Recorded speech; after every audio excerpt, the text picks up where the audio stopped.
यो चाहिँ बिर्तामोडको मेची आहा शिविर हो हैन। यति राम्रो छ कि तपाईलाई हेर्नको लागि सुन्दरताले भरिपूर्ण। आफै छक्क पर्नुहुन्छ क्या। यहाँ अहिले पानीको फोराहरू बन्द गरेर छ। हाम्रो जलकुमार गुरुङजीले उहाँले एउटा नमुना बनाइदिनु भयो। बिरामीहरू उपचार गर्नै आउनु पर्दा पनि हरेक हस्पिटलमा यो वातावरण हुने भने तपाईको बिरामीहरूलाई पनि शान्त महसुस हुन्छ हैन। यति सफा र यति राम्रो बनाउनु भएको छ हैन। बनाउन चाहदा जे पनि बनिँदो रहेछ भन्ने उहाँले साबित गर्नु भएको छ। यो चाहिँ मेची आँखा अस्पताल सैनिक मोड झापाको मैले देखाइरहेको छु हजुरहरूलाई।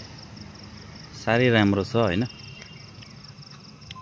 हेर्नुहोस् बाटोघाटाहरू बिहान मर्निङमा टक्क हिँड्दा पनि यहाँ चाहिँ बेलुका आनन्दसँग हेर्नुहोस् बस्ने त मान्छेहरू बिरामी कुरुवाहरू कति मजाले बस्नु भएको छ आनन्दसँग।